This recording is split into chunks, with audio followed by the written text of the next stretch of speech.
साफ सुथरा प्यारा भी रखना होता है और अपने आप को भी साफ सुथरा करना होता है, नमाज रोज़ा भी जनाब करना होता है और अपनी फैमिली का भी ख्याल रखना होता है। तो व्यूअर्स, आज की वीडियो खास उन लोगों के लिए है जनाब जो रिस्क की तंगी की वजह से परेशान है। ये अमल करें आराम और सुकून के साथ, इंशाल्लाह ताला कुछ ही वक्त में करने से, अब वो रब की शान है कि रब आपको आजमाता है तो थोड़ा सा जनाब लग जाएगा टाइम। और अगर रब की शान, जैसा कि मैंने आपको बताया, शान, रहमत, अनायतें, बरकतें, खैरें जो हैं वो तमाम ज़मीन और आसमान को अपनी लपेट में लिए हुए हैं जनाब। तो क्या है कि आपने दिल की गहराइयों से, क्योंकि रब ताला जो है वो हमारी देखते हैं जनाब नियत, तो नियत का होना बहुत ही खालिस है। अगर अल्लाह नहीं भी दे रहा तो यकीन करें कि शायद कि अपने करीब करने के लिए रब ताला आपको थोड़ा सा आजमा रहे हों कि मेरा बंदा, देखता हूँ कि ये ट्रैक पर रहता है या फिर ये मुनकिर हो जाता है और गलत रास्ते इख्तियार कर लेता है या फिर ये शैतान की पैरवी करता है। तो व्यूअर्स, अगर रब आजमा रहा है ना तो उस पर भी जो है वो आपने परेशान नहीं होना।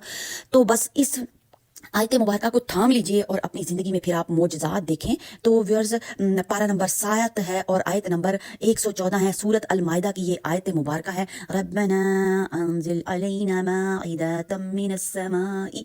ठीक है, पढ़ना बहुत आपने ज़बर ज़ेर पेश का ध्यान रखना है। तो आगे भी सुन लीजिए। तकूनु